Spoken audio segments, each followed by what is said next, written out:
पड़ोसी देश बांग्लादेश में हिंदुओं के बाद अब संगीत भी कट्टरपंथियों के निशाने पर है। फरीदपुर में मशहूर रॉक सिंगर जेम्स का कॉन्सर्ट हिंसक हंगामे के बाद रद्द कर दिया गया। आरोप यह है कि बाहरी उपद्रवियों ने ईंट और पत्थरबाजी की, जिसमें 15 से 20 छात्र घायल हो गए। हालत बिगड़ने पर जेम्स को सुरक्षा से बाहर निकाला गया।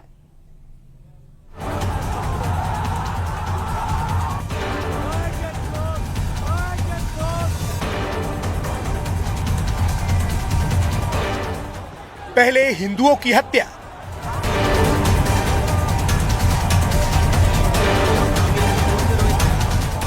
अब कलाकारों पर वार।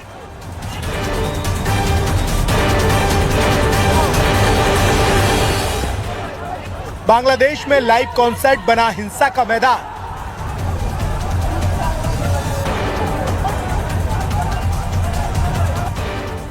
ईंट पत्थर चलने से मची अफरा तफरी।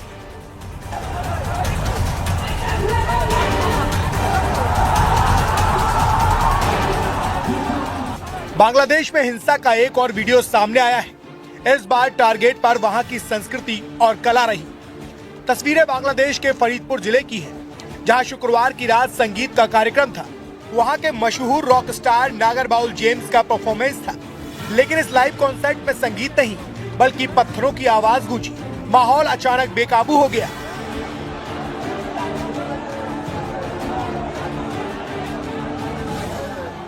लाइव कॉन्सर्ट में हुए इस हमले में 15 से 20 छात्र घायल हुए।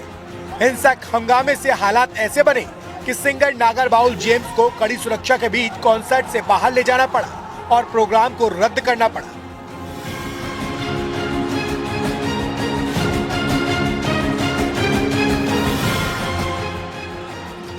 बांग्लादेश में एक कॉन्सर्ट फरीदपुर जिला स्कूल की 185वीं वर्षगांठ के मौके पर स्कूल कैंपस में आयोजित किया गया था। आयोजकों के मुताबिक कुछ बाहरी लोग बिना पास के जबरन घुसने की कोशिश करने लगे। जब उन्हें रोका गया तब उन बाहरी लोगों ने ईंट पत्थर फेंकने शुरू कर दिए और मंच पर कब्जा जमाने की कोशिश की। हालात इतने बिगड़े कि स्कूल परिसर में अफरा तफरी मच गई। इस पूरे घटनाक्रम को लेकर आरोप है कि कट्टरपंथियों ने भीड़ को उकसाया, अजान की जगह गाने बजाने पर लोगों को उकसाया, तबला, हारमोनियम, गिटार पर परफॉर्मेंस को मुद्दा बनाकर भड़काया गया। कट्टरपंथियों की इस नेगेटिव प्लानिंग का नतीजा ये हुआ कि कला और संस्कृति एक बार फिर कट्टर सोच के निशाने पर आ गई। हालात हिंसक हुए और सांस्कृतिक कार्यक्रम को निशाना बनाया गया। जिन नागरबाउल जेम्स के कंसर्ट पर हमला हुआ वो बांग्लादेश के फेमस रॉक स्टार्स में से एक है। नागरबाउल जेम्स का असली नाम फरहाद वहीद जेम्स है। बांग्लादेश के सबसे लोकप्रिय रॉक कलाकारों में उन्हें गिना जाता है। नागरबाउल जेम्स के संगीत को भारत और बांग्लादेश दोनों में पसंद किया जाता है। बांग्लादेश में घटना ऐसे समय में आई जब वहां हिंदुओं पर हमले तेज हो गए हैं, हिंदुओं की हत्याएं हो रही हैं। लेकिन अब कलाकारों और सांस्कृतिक आयोजनों पर हमले की इस घटना से साफ हो गया है कि बांग्लादेश में कानून व्यवस्था नहीं बल्कि कट्टरपंथियों का राज आ चुका है।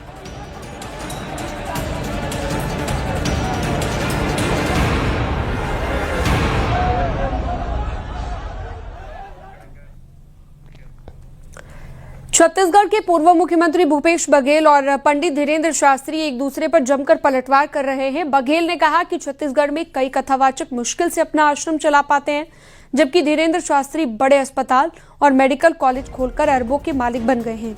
उन्होंने कहा कि दूसरे राज्यों में शास्त्री उनके खिलाफ बयान दे रहे हैं और वो बीजेपी एजेंट की तरह काम कर रहे हैं।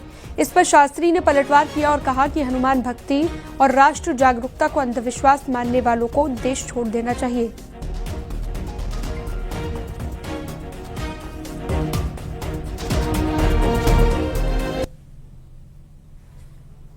दूसरे प्रदेश में जाके बोल के बताएं भूपेश बघेल को विदेश चल देना चाहिए। ये धीरेन्द्र शास्त्री शब्द है ना। और क्या यही संत महात्माओं के शब्द होते हैं? ऐसे ही होते हैं संत। हनुमान जी, अरे उसका जन्म नहीं हुआ था तब से हम हनुमान चालीसा पढ़ रहे हैं।